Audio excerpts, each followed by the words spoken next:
तो आज हम डीएनए फिंगरप्रिंटिंग पढ़ेंगे कि डीएनए फिंगरप्रिंटिंग क्या होता है, ये कैसे वर्क करता है। इस सब कुछ हम इसमें हिंदी में पढ़ेंगे। तो डीएनए फिंगरप्रिंटिंग, जिसे हम डीएनए प्रोफाइलिंग भी कहते हैं, ऐसी तकनीकी है जिसका उपयोग किसी व्यक्ति की पहचान उसके डीएनए के आधार पर करने के लिए किया जाता है। ठीक है, तो डीएनए फिंगरप्रिंटिंग वो तकनीकी है जिससे किसी भी व्यक्ति की पहचान उसके डीएनए के आधार पर किया जाता है। उसे हम डीएनए फिंगरप्रिंटिंग कहते हैं। जैसे हमारे हाथ की उंगलियों के निशान अलग होते हैं, वैसे ही हर इंसान का डीएनए भी अलग होता है, यूनिक होता है, जुड़वा बच्चों को छोड़ करके। ठीक है, तो डीएनए फिंगरप्रिंटिंग क्या है? तो हमारे शरीर में हर कोशिकाओं में डीएनए होता है। ठीक है, हमारी जो सेल्स होती हैं, हर कोशिका, शरीर की जो भी सेल होती हैं, उसमें हर में डीएनए होता है। इंसान का 99.9% डीएनए बिल्कुल एक जैसा होता है, लेकिन बाकी का 0.1% डीएनए हर व्यक्ति में अलग अलग होता है। इसी 0.1% हिस्से में कुछ खास पैटर्न होते हैं जिन्हें हम वीएनटीआरस कहते हैं, वेरिएबल नंबर टेंडन रिपीट कहा जाता है। ठीक है, डीएनए फिंगरप्रिंटिंग इन्हीं पैटर्नों की पहचान करती है। तो इस वजह से हमारा डीएनए, अगर पूछिएगा डीएनए फिंगरप्रिंटिंग क्या होती है, तो किसी भी इंसान की पहचान उसके डीएनए के आधार पर जो किया जाता है वो हमारा डीएनए फिंगरप्रिंटिंग हो गया। और हमारी जो शरीर होती है उसकी हर कोशिका में जो होता है डीएनए प्रेजेंट होता है। पर जो इंसान में 99.9% डीएनए होता है वो बिल्कुल सेम होता है, लेकिन 0.1% जो डीएनए रहता है वो अलग होता है, जिसमें कुछ खास पैटर्न होते हैं जिसे हम वीएनटीआरस कहते हैं। और डीएनए प्रिंटिंग फिंगरप्रिंटिंग इसी की पहचान करने के लिए किया जाता है। ठीक है, वीएनटीआरस में जो कि 0.1% कुछ जो पैटर्न होता है वो थोड़ा अलग होता है। ठीक, स्टेप बाय स्टेप समझेंगे कि कैसे क्या डीएनए फिंगरप्रिंटिंग किया जाता है। तो है सैंपल कलेक्शन। पहले हम क्या करेंगे? सैंपल कलेक्शन करेंगे। हमारा सैंपल जो है वो किसी भी व्यक्ति का नाखून हो सकता है, बाल हो सकता है, लार हो सकता है, या स्किन सेल्स हो सकती है। तो क्या है, सबसे पहले व्यक्ति के शरीर के सैंपल लिया जाएगा। वो सैंपल क्या हो सकता है? खून भी हो सकता है, बाल भी हो सकता है, लार भी हो सकता है, या स्किन सेल हो सकती है। ठीक, अब कह रहे हैं डीएनए एक्सट्रैक्शन कैसे करेंगे? सैंपल में से डीएनए को अलग करना होता है। जैसे ये हमने सैंपल लिया, खून, बाल, लार या फिर स्किन, उसमें से हमें क्या है, डीएनए को अलग करना, सेपरेट करना होता है। रेस्ट्रिक्शन डाइजेशन क्या करेंगे? तो रेस्ट्रिक्शन एंजाइम नामक केमिकल की मदद से डीएनए को छोटे छोटे टुकड़े में काटा जाता है। ठीक है, रेस्ट्रिक्शन एंजाइम जो क्या करता है, डीएनए को छोटे छोटे टुकड़ों में काटता है।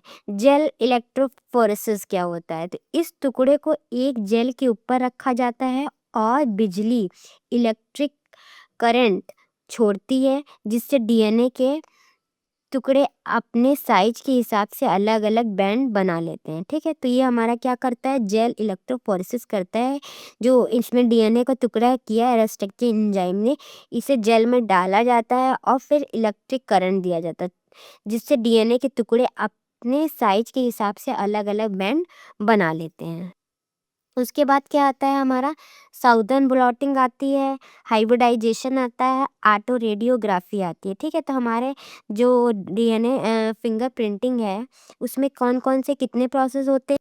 फर्स्ट प्रोसेस हमारा हो गया सैंपल कलेक्शन हो गया, सेकंड हमारा डीएनए एक्सट्रैक्शन हो गया, रेस्ट्रिक्शन डाइजेशन हो गया, जेल इलेक्ट्रोफोरेसिस हो गया है, और साउदर्न ब्लॉटिंग हो गया है, हाइब्रिडाइजेशन हो गया है, ऑटो रेडियोग्राफी हो गया। तो साउदर्न ब्लॉटिंग में क्या होती है, इन बैंड को, जो बैंड इलेक्ट्रोफोरेसिस में हुए थे, रखे थे, जो हमारे डीएनए अपने अपने बैंड में आ गए थे, इन बैंड को एक नायलॉन की झिल्ली मेम्ब्रेन पर ट्रांसफ़र किया जाता है साउदर्न ब्लॉटिंग में।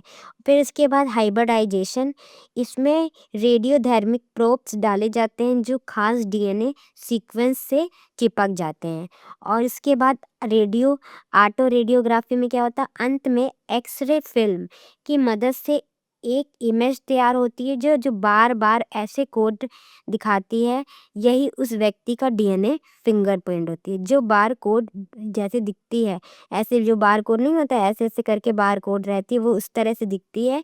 जो व्यक्ति का डीएनए फिंगरप्रिंटिंग रहता है। तो हम पहले क्या करते हैं, अगर डीएनए फिंगरप्रिंटिंग करते हैं तो पहले हम सैंपल कलेक्शन करते हैं।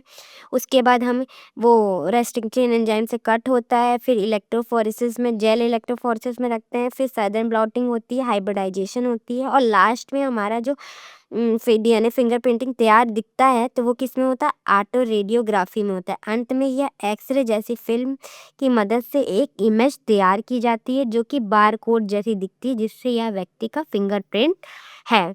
उसके बाद इसकी खोज का श्रेय किसको जाता है, तो इसकी खोज सर एलेक्स ज़ेफिrin ने 1984 में की थी। ठीक है, भारत में इसे शुरू करने का श्रेय डॉक्टर लालजी सिंह को जाता है। जो भारत में इसका श्रेय किसको जाता है, लालजी सिंह को जाता है, जिन्हें father of Indian DNA fingerprinting भी कहा जाता है। अगर कोई पूछता है कि father of Indian DNA fingerprinting किसे कहा जाता है, तो डॉक्टर लालजी सिंह को father of Indian DNA fingerprinting कहा जाता है। अब हम इसकी डीएनए फिंगरप्रिंटिंग के एप्लीकेशन की बात करते हैं। तो इसका उपयोग अपराध की जांच के लिए किया जाता है, फॉरेंसिक में, मतलब जैसे मर्डर या चोरी जैसी जगह पर मिले खून या बाल के सैंपल को अपराधी के डीएनए से मैच करने के लिए। फिर उसके बाद पेरेंटिंग टेस्टिंग में भी होता है कि जैसे बच्चों का या पता लगाने के लिए कि बच्चा किसका है। बच्चे का आधा डीएनए पिता से और आधा माता से मैच कराया जाता है। इस वर्क के लिए यूज़ किया जाता है डीएनए फिंगरप्रिंटिंग में।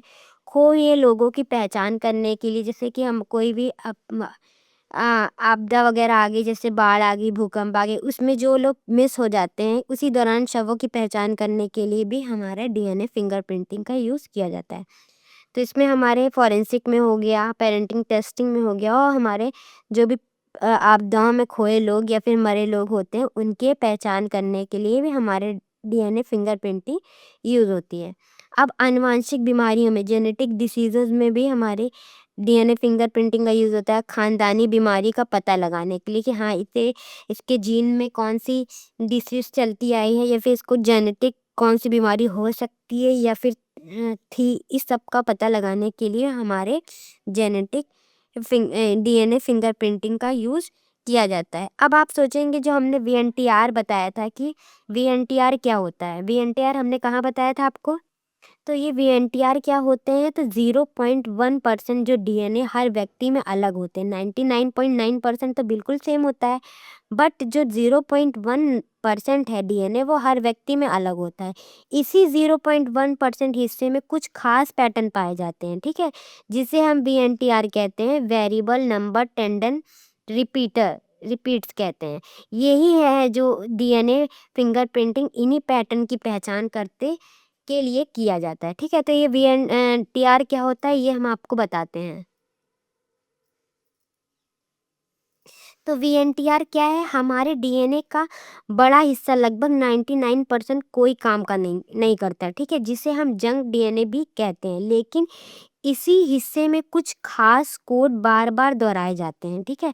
कुछ जो 0.1% जो डीएनए का पार्ट रहता है वो बार बार दोहराए जाते हैं। इसी एक आसान मतलब इसको हम ऐसे समझते हैं, मान लीजिए डीएनए एक लंबी किताब है, उसमें कुछ शब्द जो है बार बार रिपीट हो रहा है, जैसे कि कैट कैट कैट कैट।